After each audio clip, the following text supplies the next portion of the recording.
Kenji Chirac, chantage affectif décrypté. En effet, ça fait une semaine que les médias parlent beaucoup de l'affaire Kenji Chirac qui a simulé un suicide en se tirant dessus sur un parking, une balle dans la poitrine. Et donc, effectivement, en fait, il explique que il a fait ça parce que sa compagne souhaitait le quitter. Et donc, il a voulu simuler qu'il allait se suicider pour faire en sorte qu'elle reste. Donc, c'est clairement du chantage affectif.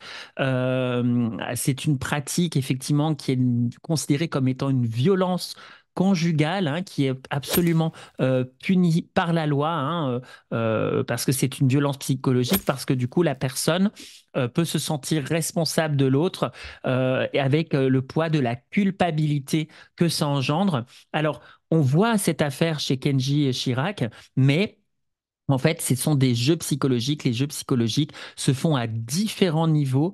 C'est ce qu'on va voir dans cette vidéo, puisque je vais vous parler des jeux psychologiques qui ont été beaucoup décrits par Eric Berne en analyse transactionnelle et Stéphane Karpman qui a créé le triangle dramatique. Donc, on va voir ça dans cette vidéo. Donc effectivement, dans un jeu psychologique, comment est-ce que ça se passe? Vous avez trois protagonistes, la victime, le sauveur et le persécuteur. Et en fait, ce sont des rôles que l'on se donne qui vont nous permettre quoi? Qu'est-ce que va permettre un jeu? Un jeu psychologique va permettre de pouvoir attirer l'attention pour obtenir des signaux de reconnaissance. Parce que, effectivement, chez les êtres humains, les signes de reconnaissance, ça fait partie des soifs fondamentales de l'homme, de l'être humain. Mais en fait, dans une relation saine, les signes de reconnaissance, on va pouvoir, dans une communication, les exprimer d'adulte à adulte, c'est-à-dire avec authenticité. On appelle ça rentrer dans un stade d'intimité dans la relation, c'est-à-dire quand on va exposer notre vulnérabilité dans une relation proche et qu'on va expliquer à la personne, voilà, quand il se passe ceci ou cela, en fait, j'aimerais avoir ton attention, j'ai besoin de ton regard, j'ai besoin de ressentir ton amour. Et voilà, quand je fais cela, voilà ce que j'attends de toi. Euh, voilà, donc là, c'est quand on rentre dans l'intimité, mais dans un jeu psychologique, on n'est pas dans l'intimité, on va jouer un personnage pour attirer l'attention. Donc effectivement, il y a trois personnages, victime, sauveur, persécuteur. La victime va chercher l'attention souvent en se plaignant, hein. Donc on a des personnes qui se plaignent beaucoup, qui n'arrivent pas, ils ont toujours des galères, ils n'arrivent pas à s'en sortir. Et donc qu'est-ce qu'ils font? Ben, en fait, ils vont aller ils se plaignent de persécuteurs, hein, donc ça peut être quelqu'un qui est méchant avec eux, ça peut être une mésaventure, ça peut être voilà différentes choses, et ça va chercher chez une personne le sauveur. Donc le sauveur, c'est celui qui va vouloir le réconforter, qui va vouloir aider, qui va vouloir être indispensable dans la vie de l'autre. Donc en fait, on a ce jeu-là.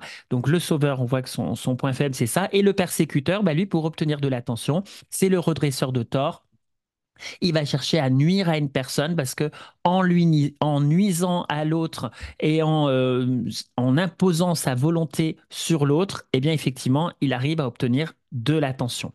Donc on voit qu'on peut complètement vampiriser dans des relations toxiques l'attention et les signes de reconnaissance, hein, se les approprier de cette manière extrêmement malsaine. Et en fait, comment on sait qu'on est dans un jeu psychologique? Ben en fait, dans un jeu psychologique, les rôles tournent. Parce qu'en fait, ben, est-ce que, par exemple, dans l'affaire de Kenji Girac, est-ce qu'il est victime ou est-ce qu'il est persécuteur dans l'histoire? Eh bien, en réalité, on voit bien que c'est du jeu psychologique parce que en faisant la victime, c'est-à-dire en menaçant de se suicider parce qu'il est malheureux, parce qu'elle veut le quitter, donc, comme elle veut le quitter, elle, dans l'histoire, eh ben, elle est du coup placée dans le rôle du méchant, donc du persécuteur. Lui se positionne comme étant sa victime. Tu es pas gentil avec moi. Regarde comme je suis malheureux, je vais me suicider. Mais en se suicidant, ben, du coup, il devient la victime, devient le persécuteur, c'est lui qui devient le persécuteur et c'est elle qui devient la victime. Vous voyez, donc les rôles changent. Et quand dans les rôles, ça change comme ça, en fait, qu'est-ce qui se passe? Ben, en fait, on est en train de tourner dans le triangle dramatique, voyez?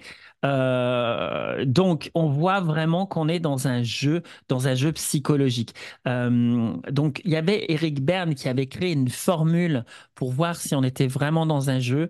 Donc, dans la formule, il disait d'abord, il y a l'appât. Donc, l'appât, c'est celui qui va initier le jeu, hein. Donc, par exemple, la victime qui va se plaindre de quelque chose, hein, ou qui va être malheureuse. Il va y avoir ensuite le point faible du joueur en face. Donc, par exemple, dans un groupe, vous pouvez avoir quelqu'un qui fait la victime. Bah, s'il y a quelqu'un qui, dans ses styles de jeu psychologique, a un point faible de sauveur, qu'est-ce qu'il va faire? Il va vouloir aider la victime. Si dans le groupe, il y a quelqu'un qui est plutôt persécuteur, il voit quelqu'un qui se plaint, il va avoir envie de lui dire, écoute, tu commences à nous saouler. Voilà, donc il va avoir envie de la discipliner un peu, voire de lui en mettre une, hein. Ça peut être comme ça. Donc, on a l'appât plus le point faible du joueur en face et ça va nous donner des réponses. Donc, effectivement, on peut avoir soit le persécuteur qui persécute sa victime et puis la victime qui se plaint, soit la victime qui se plaint et le sauveur qui veut l'aider, etc. Donc, ça joue, c'est les réponses. Quand soudainement, comme on sait qu'il y a un jeu psychologique, dans la formule donc appât plus point faible égale réponse, d'un coup, il y a le coup de théâtre. Et donc, dans le coup de théâtre, qu'est-ce qui se passe? Les rôles changent. C'est-à-dire que effectivement, soit la victime devient persécuteur, soit la victime passe sauveur, soit le sauveur passe victime ou le sauveur passe persécuteur. En tout cas, il y a un coup de théâtre. Les choses ne se passent pas comme on les avait prévues. Donc là, effectivement, ce qui devait se passer, c'est que Kenji devait être dans la victime. Ah, tu veux me quitter, t'es pas gentil, t'es pas gentil. Elle était le méchant persécuteur. Oh, mais du coup, en se tirant dessus, et ben ça y est, il devient une vraie victime. Et donc, ça dit qu'elle est vraiment persécuteur, mais en fait, en dessous, on voit qu'il la persécute, hein, quand même, hein. Il la persécute en faisant ça. Donc, vous voyez, on a quelque chose qui change, qui tourne dans le jeu psychologique. Alors, c'est vraiment malsain. On voit qu'on a différents niveaux de jeu psychologique, hein. Quand on est dans une relation comme ça, où il y a du chantage affectif, ça peut prendre différents niveaux. Le premier niveau, effectivement, c'est quand ça se joue dans l'intimité du couple ou dans un groupe d'amis ou dans une famille ou au travail. Donc ça, c'est un premier niveau de jeu.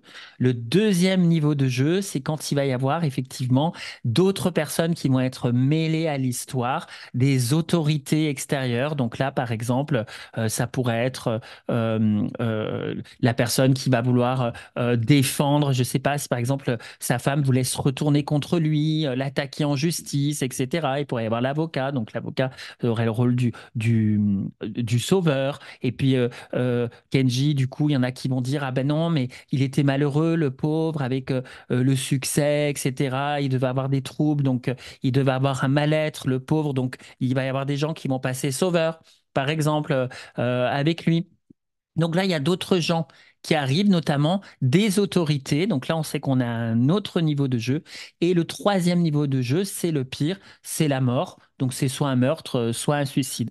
Donc effectivement, on voit que tout drame, toute pièce de théâtre, toute intrigue peut comporter ce triangle de Cartman, ces jeux psychologiques.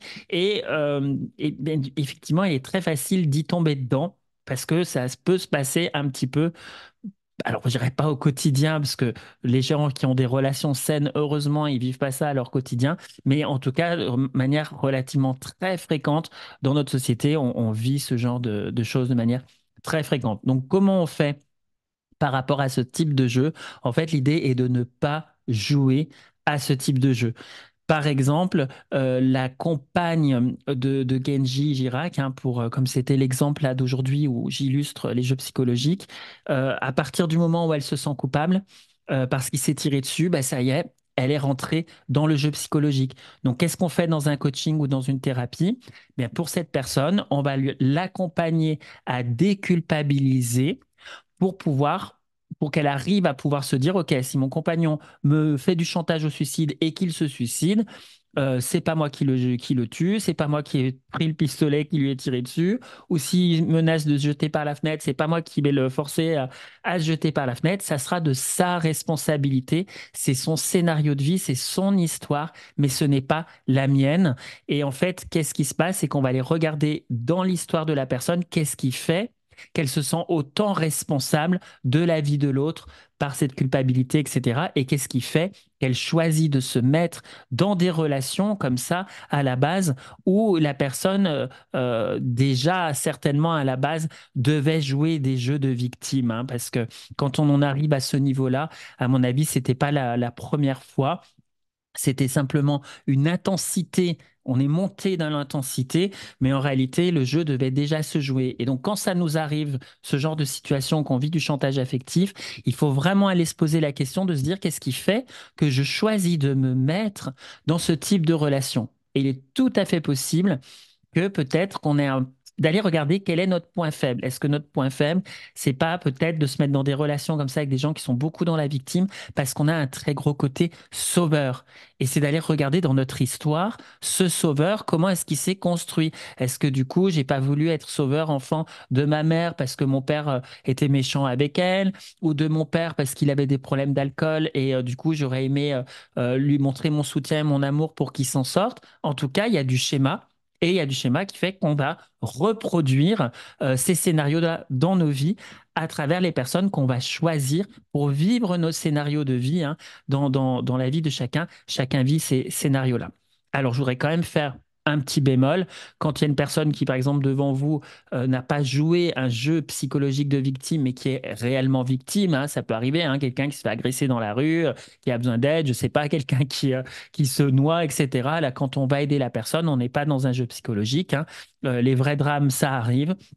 Euh, et là, je parlais bien dans cette vidéo des jeux de chantage, hein, des jeux de manipulation, des jeux toxiques, mais pas du tout. Ça ne veut pas dire que du coup, on va plus se mettre à aider personne parce que du coup, on veut pas être sauveur et que les gens font les victimes. Non, il y a des gens qui ont des vrais problèmes aussi. Je voudrais apporter cette nuance parce que travaillant dans le milieu du coaching et de la thérapie, j'ai vu des gens qui rentraient un petit peu trop dans les extrêmes, à trop prendre les choses parfois au pied de la lettre et pas nuancer le propos, à pas faire de distinction à quel moment c'est un jeu, à quel moment c'en est pas. Voilà pour la vidéo du jour. N'hésitez pas à pouce bleu, cloche, vous abonner pour faire marcher la chaîne. Et si vous êtes intéressé pour vous former en analyse transactionnelle, etc., que ce sujet vous plaît, allez regarder mon site. Voilà, dans la description. Merci les amis, à très bientôt.